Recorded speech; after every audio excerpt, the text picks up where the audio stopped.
Bienvenue sur le podcast de Maison et Domotique, le magazine dédié à la domotique et aux objets connectés.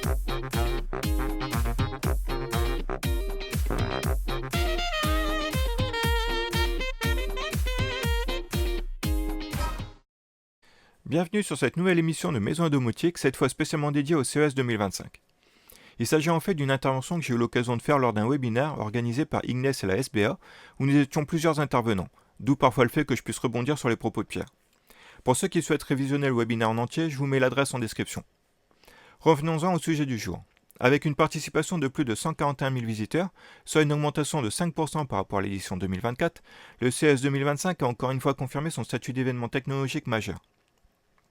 Cette année, ce rendez-vous mondial a accueilli plus de 4500 exposants, une progression de 5% comparée aux 4300 entreprises présentes l'année précédente. La manifestation s'est distinguée cette fois par une convergence sans précédent entre l'IA générative et l'Internet des objets, transformant radicalement les usages dans tous les secteurs, de la maison connectée à la mobilité en passant par la santé et le divertissement. Les géants technologiques comme Nvidia, Samsung ou LG, mais aussi une nouvelle génération de startups innovantes, notamment une délégation française de 110 entreprises, ont présenté leur vision d'un futur où technologie rime avec durabilité et accessibilité. Dans un contexte où les enjeux environnementaux et énergétiques deviennent prioritaires, le CES 2025 met également l'accent sur les solutions vertes et l'optimisation des ressources, démontrant que l'innovation technologique peut être un puissant levier pour répondre aux défis climatiques. Découvrons plus en détail les tendances majeures qui ont marqué cette édition historique du plus grand salon technologique mondial. Cette année, c'était l'IA qui était omniprésente. C'était vraiment la tendance du moment. Alors c'est une tendance qu'on a vu se développer, tranquillement, ces 2 dernières années, mais on a vraiment, cette année, tout tourné autour de l'IA. Donc, on voyait pas un stand, où il y avait pas le logo, AI, affiché. On voyait même, là du barbecue, connecté avec de l'intelligence artificielle, pour vous dire que ça va vraiment très, très loin. Après, c'est à prendre avec des pincettes. Je dirais que l'IA aujourd'hui, c'est un petit peu la tendance comme on a eu avec les objets connectés il y a quelques années. On mettait, objets connectés un peu partout parce que c'était marketing, c'était vendeur. Aujourd'hui, on met IA, partout, un peu pour les mêmes raisons. Alors, il y a des projets, enfin, il y a de l'IA où c'est juste des conditions, si, alors, sinon, du truc basique qui existe depuis, des décennies. Heu, il y a des projets où on cherche encore l'IA où elle était. Par contre, heureusement, il y a des vrais projets avec de l'IA qui vont vraiment révolutionner les usages de demain. Alors, au tout début du CES, on a eu, une grosse conférence de NVIDIA. Donc, NVIDIA que beaucoup de gens connaissent pour, les cartes vidéo, mais qui a aujourd'hui, envahi le marché pour, de l'IA, heu, avec les puissances de calcul qu'ils ont développées. Donc, on n'a plus seulement des cartes vidéo, on a, le petit PC ici, qui est le Digits. Donc c'est un supercalculateur IA personnel qui démarre à 3 000 $. Donc ça donne, la puissance de l'IA, à disposition de tout le monde en fait, avec des budgets pareils. NVIDIA a également fait des partenariats avec, des constructeurs, type Toyota, où on a de l'intelligence, embarquée.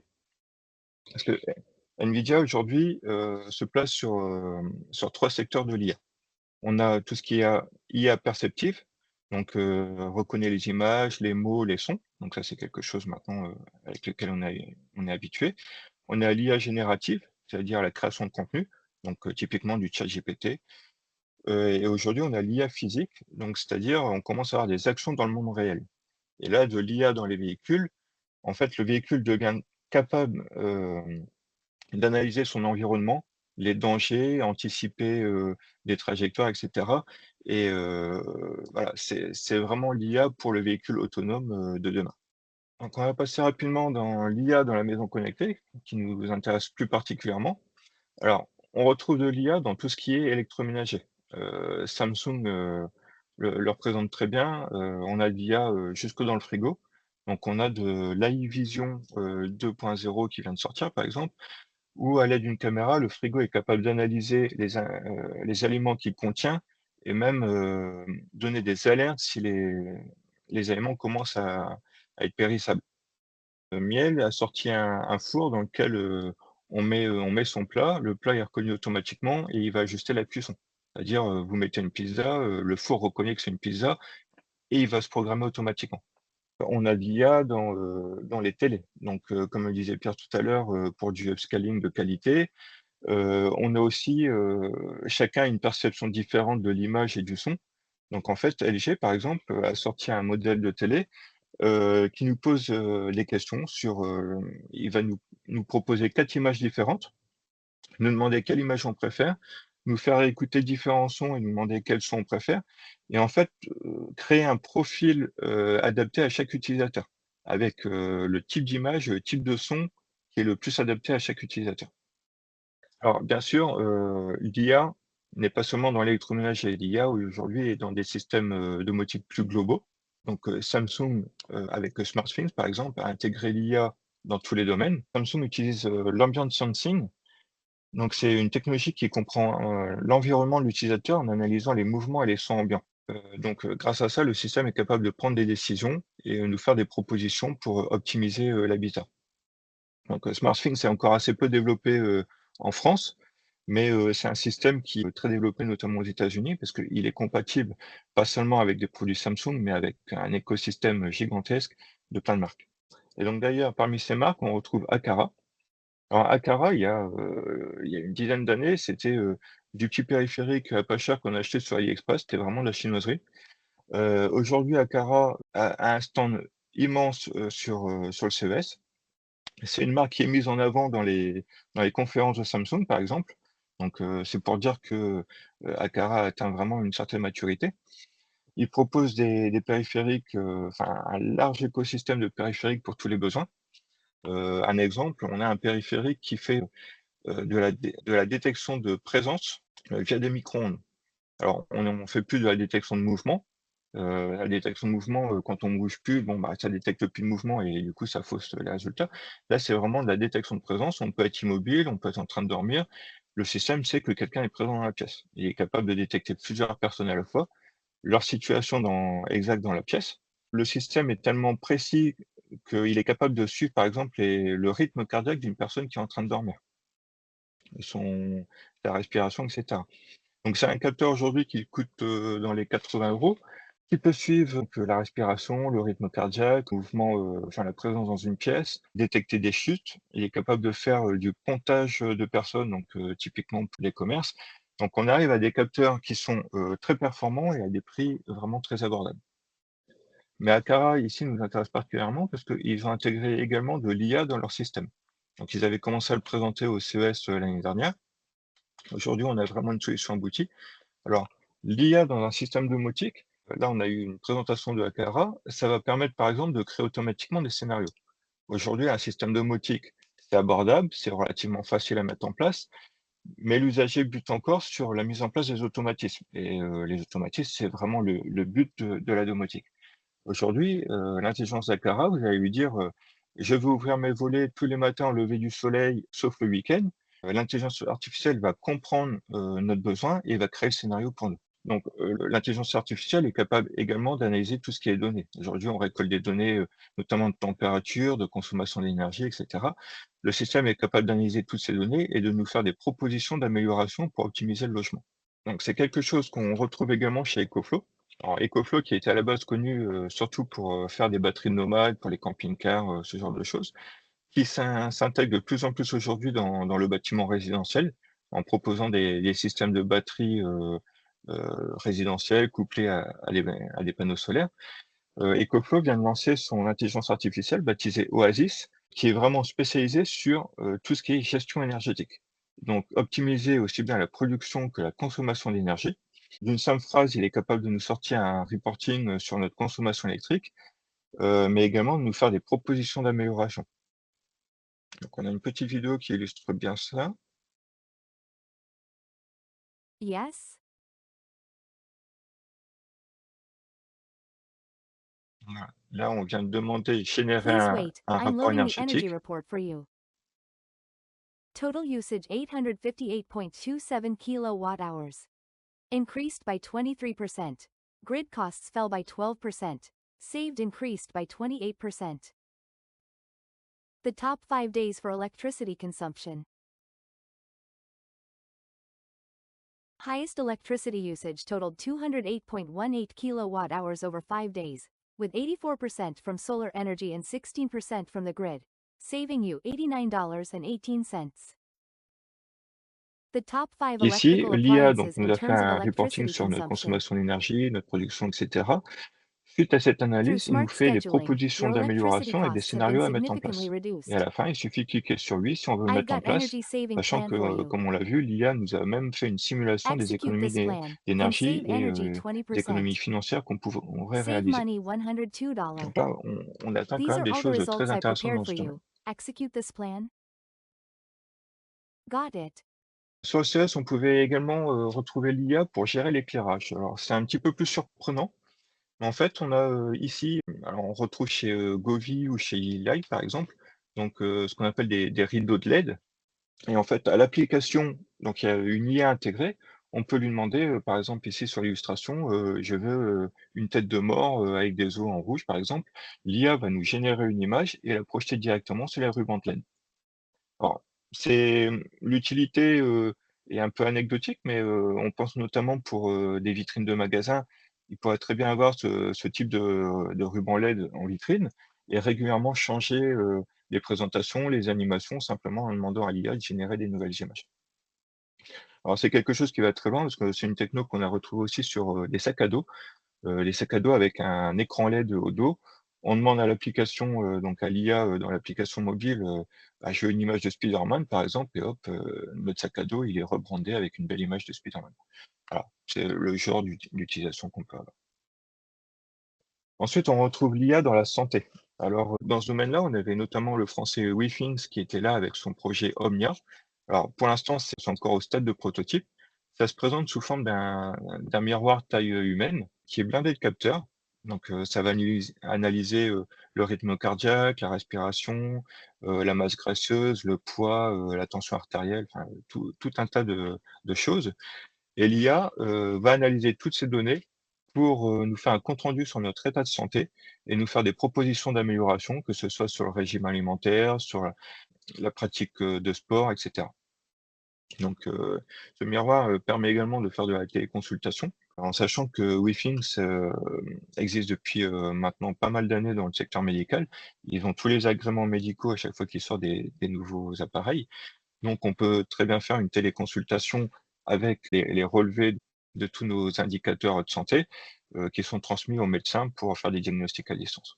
Ensuite, donc l'IA sur le bout du nez. Donc, on l'a déjà aperçu avec le compte-rendu de Pierre tout à l'heure. Un domaine qui explose littéralement cette année, c'est le domaine des lunettes connectées. Alors, dans les lunettes connectées, on a 3 domaines.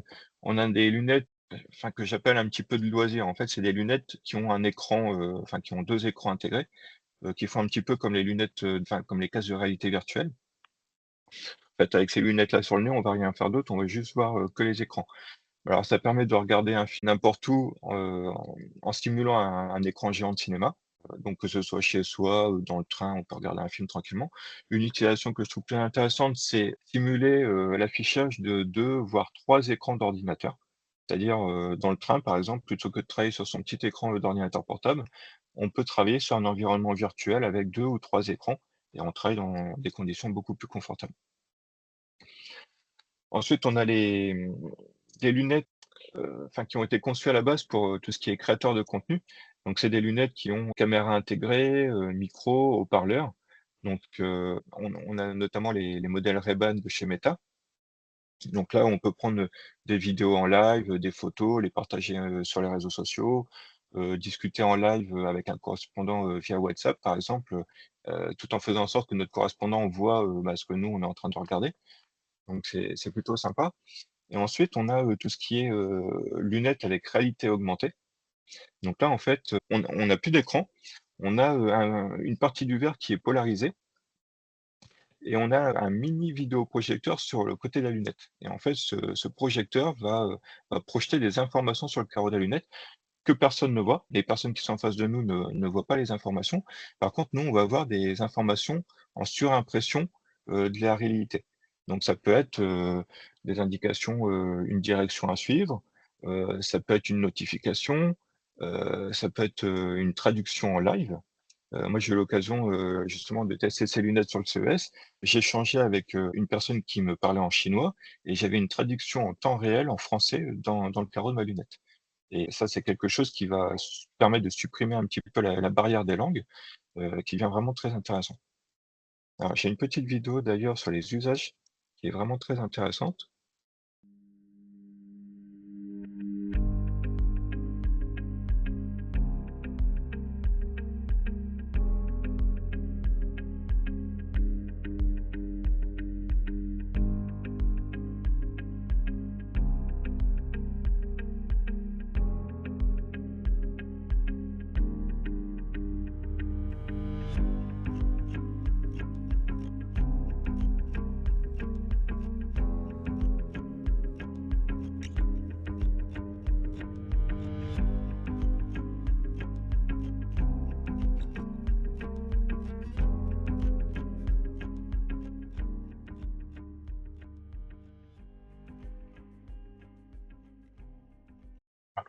Alors, les lunettes connectées, comme je disais tout à l'heure, c'est pas vraiment nouveau. Google avait essayé il y a une dizaine d'années.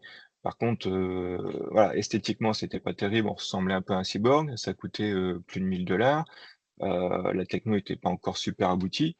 Aujourd'hui, les produits sont bien là, ils sont sur le marché. C'est pas, des prototypes qu'on verra dans 10 ans, ce sont des produits qui sont déjà vendus, qui sont dans les 200-300 $, des fois un petit peu plus en fonction des possibilités. On a des fabricants comme, Rockheed, X-Wheel, Vuzix et cetera, Even Realities, qui proposent des modèles qui sont déjà commercialisés, qui font, bah, ce qu'on vient de voir dans la vidéo. Dans notre domaine, ce qui nous intéresse particulièrement, c'est également le contrôle de la maison connectée. Moi, j'ai, par exemple, sur le nez, là, les lunettes que j'ai, qui paraissent, tout à fait classiques, ce sont des lunettes développées par Amazon qui intègrent Alexa. Donc ici, j'ai pas de caméra, c'est, micro et son, mais ces lunettes me permettent de piloter ma maison. Donc, à partir du moment où on a Alexa intégré dans ces lunettes, je peux piloter ma maison, que je sois chez moi, à distance, sans avoir recours à mon téléphone. J'ai également toutes les notifications directement dans mes branches de lunettes, donc des notifications que je suis le seul à entendre. Il y a, me confirmer que mon alarme est bien activée, que la machine à laver vient de se terminer et cetera, que quelqu'un sonne à la porte.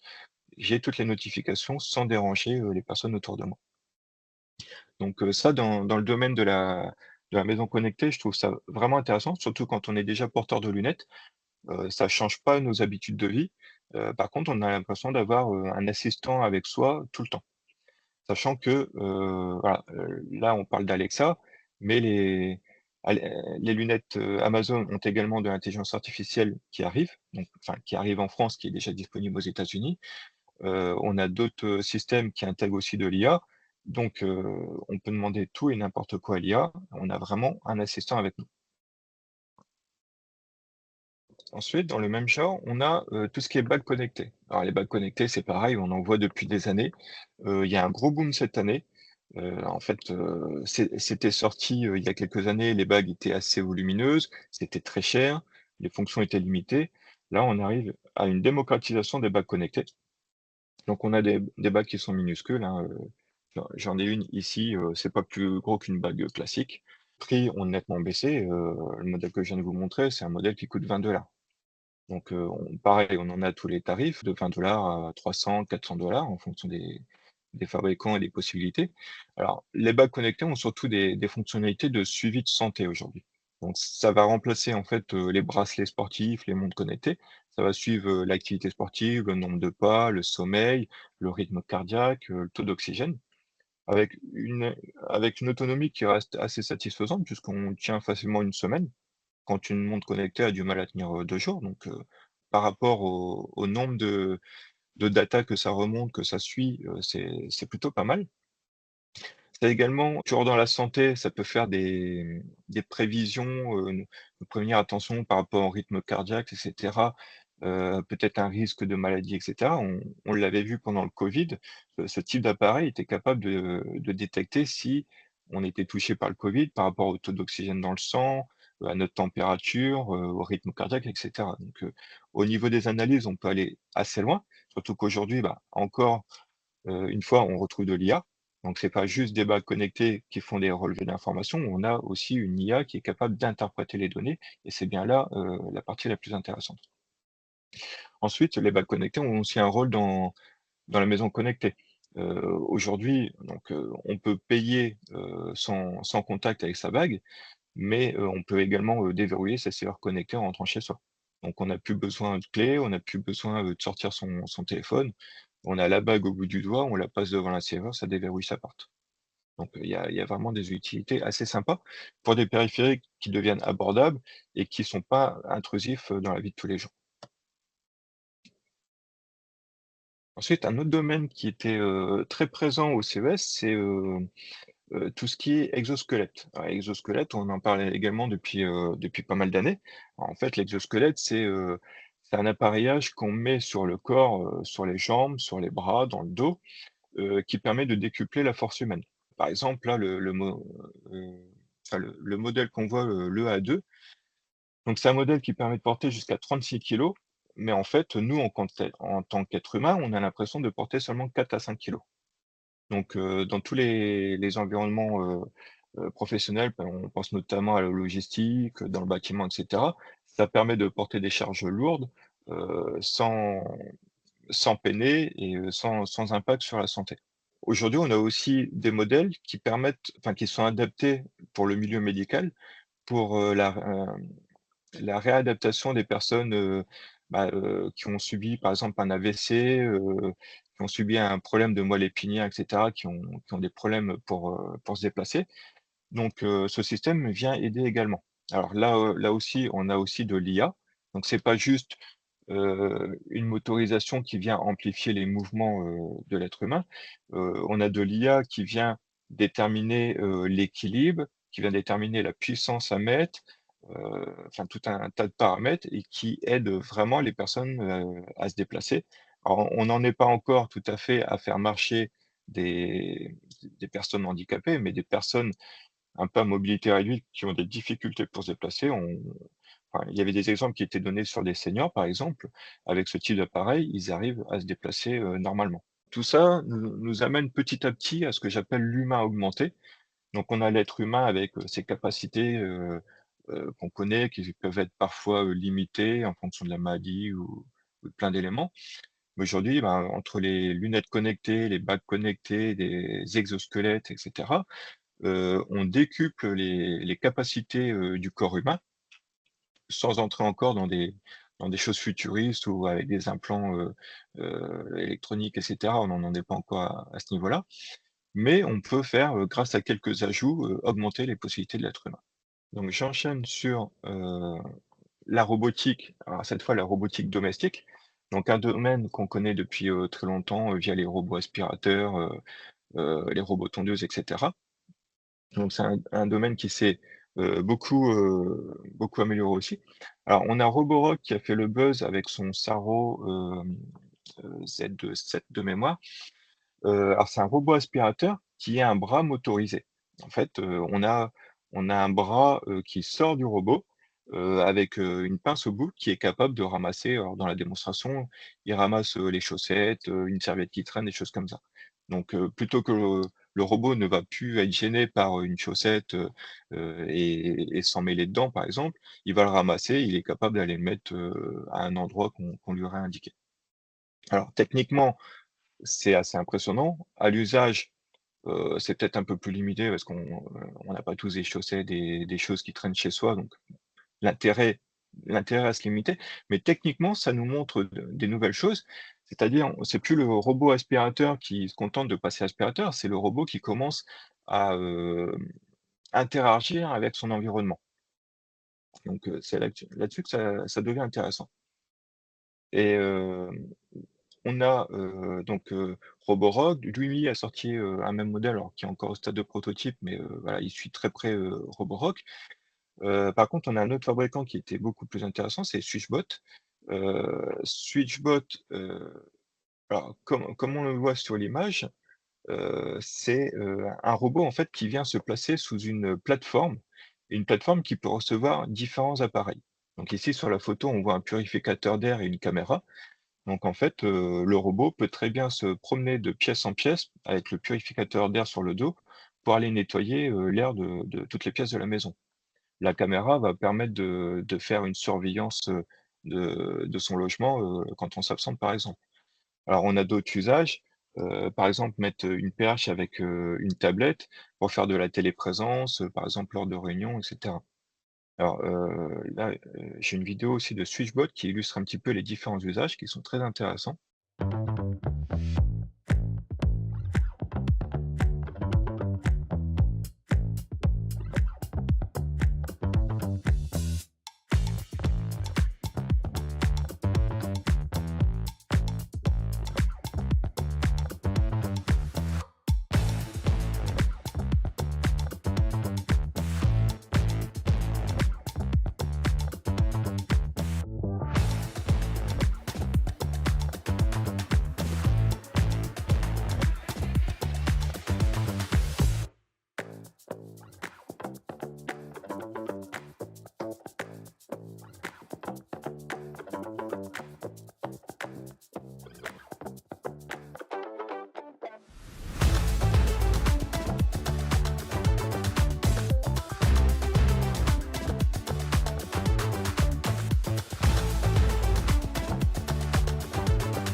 Voilà.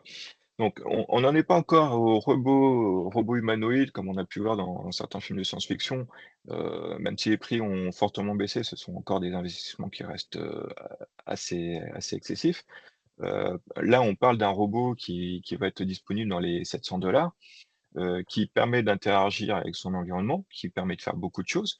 Le fabricant a eu la bonne idée de l'ouvrir aux makers, c'est-à-dire, le fabricant met à disposition la plateforme avec déjà des appareils, donc le purificateur, on a un ventilateur, on a différents accessoires.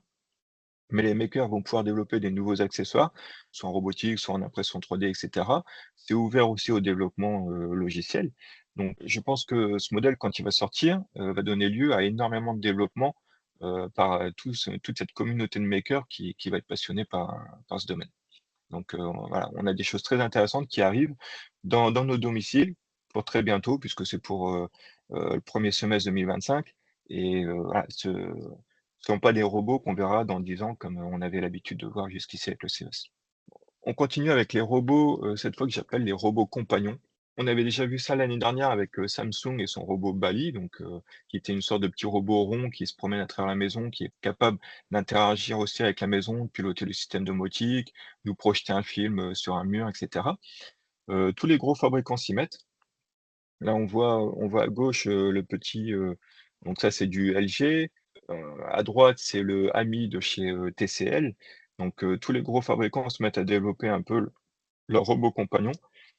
Alors ça sert à interagir avec la maison, ça sert pour, les enfants, ça peut servir aussi pour, aider un petit peu les seniors. Voilà, c'est un domaine qui se développe énormément. On a vu, bah, tout à l'heure le robot qui ressemble un petit peu à un hamster, ou qu'on peut caresser, on a d'autres modèles qui ressemblent à des chats, donc voilà, c'est un côté aussi pour la santé, pour se détendre, parce qu'on connaît les bienfaits de caresser un chat et cetera. On trouve, bon, des robots, un peu plus anecdotique, ici, c'est un robot muni d'une pince pour jouer aux échecs. Le robot, il a vraiment un bras, il est capable de prendre la pièce sur l'échiquier, de la déplacer, on joue contre le robot. Bon, techniquement, c'est sympa. Après, on a des échiquiers qui étaient capables de déplacer les pièces, il y a plus de 10 ans déjà, par des systèmes magnétiques. Mais voilà, techniquement, il y a des choses qui se font. Après, il y a des choses un peu plus utiles, notamment avec le Tombot. Tombot qui a développé un chien, sous forme de labrador. Alors, il a un aspect, qui ressemble encore un petit peu à une peluche. C'est un chien qui a pas vocation à se promener dans la maison. Il va rester, sur place, mais c'est un chien qui est destiné, notamment aux hôpitaux ou, aux seniors. On sait qu'il y a beaucoup de seniors qui sont seuls, qui prennent souvent un animal de compagnie pour, bah, avoir de la compagnie. Par contre, voilà, il y a des contraintes, il faut sortir l'animal, il faut s'en occuper et cetera. Là, le Genie de Tombot, en fait, il a, toutes les caractéristiques d'un chien classique. On peut le caresser, interagir avec lui, il a vraiment le comportement reproduit d'un chien. mais voilà, sans toutes les contraintes d'un vrai animal, on va dire. Donc là, il y a des projets intéressants pour les hôpitaux, les enfants, et cetera, pour la silver economy. Ensuite, bon, on va se détacher un petit peu de l'IA pour revenir un petit peu sur, le monde de la domotique. Alors, le Z-Wave, bon, moi, comme on disait tout à l'heure, ça fait, j'en suis à mon 10e CES. Il y a 10 ans, on arrivait sur, la partie Smart Home, on avait un immense stand, Z-Wave, donc le stand de la Z-Wave Alliance, avec plein de fabricants, de périphériques Z-Wave. Et à l'époque, le Zigbee, ça se résumait à quelques chipsets qui traînaient à droite à gauche, on avait peu de produits. Aujourd'hui, la tendance est complètement inversée. Le Z-Wave a disparu totalement de la Smart Home. Bon, on avait, Shelly qui, suite au rachat de Qubino, proposait quelques modules, Z-Wave, mais plus de Z-Wave Alliance. La Z-Wave Alliance s'est retranchée dans une, toute petite suite, privée où on avait, 4 ou 5 exposants américains, c'est-à-dire rien du tout par rapport à ce qu'on a connu avant. Et on sent que le Z-Wave, malgré la sortie du Z-Wave, Long Range, qui était censé redonner un second souffle, à ce protocole, on sent que le Z-Wave est en perte de vitesse. Par contre, le Zigbee, lui, est présent partout. Heu, on a énormément de fabricants qui proposent des produits, Zigbee, notamment à cause des prix. On sait qu'il y a la licence et la puce Z-Wave à payer, donc qui fait que les périphériques restent relativement chers. Le Zigbee, aujourd'hui, on a des périphériques qui sont à moins de 10 €, donc voilà, ça envahit, le domaine. Heu, le Zigbee qu'on retrouve d'ailleurs dans tout ce qui est, Matter. Donc Matter, c'est, la nouvelle norme domotique qu'on attendait depuis très longtemps pour uniformiser un petit peu ce domaine. Ça fait, maintenant, 4-5 ans qu'on en parle. C'est en train de se mettre en place tout doucement. Heu, donc Matter a validé de plus en plus d'appareils. On commence à avoir un écosystème maintenant vraiment très intéressant de produits qui sont compatibles. La différence cette année au CES, c'est, Matter, ces dernières années, c'était un argument marketing. On disait: «On est compatible Matter», voilà, c'était le truc à la mode, on attirait. Aujourd'hui, c'est moins tape à l'œil, on le met plus en avant, mais quand on regarde en fait sur les périphériques, quasi tous les périphériques sont, compatibles Matter. C'est-à-dire les fabricants ne se demandent plus: «Est-ce que, on va le rendre compatible et cetera? Est-ce que ça va nous apporter des ventes?» Les périphériques sont nativement compatibles Matter pour la grosse majorité.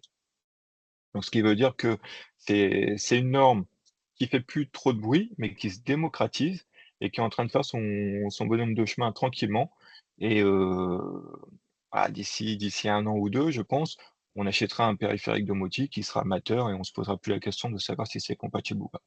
Donc Matter, petit à petit, arrive à atteindre son objectif qui était justement de démocratiser la domotique et de faciliter, aussi bien pour les fabricants que pour l'usager, le fait de ne plus se poser la question: «Est-ce que le protocole est compatible?» et cetera. Dernier mot sur, l'audio vidéo, parce qu'on ne peut pas parler du CES sans parler, de ce domaine. Bon, tous les ans, à chaque CES, c'est toujours la plus belle télé du monde qui sort. Bon, ça reste, très technique, je vais pas rentrer, là-dedans, mais on a vraiment, cette fois des produits qui sortent. On a par exemple, tout à l'heure Pierre parlait des écrans transparents. Les écrans transparents, on les voit depuis des années.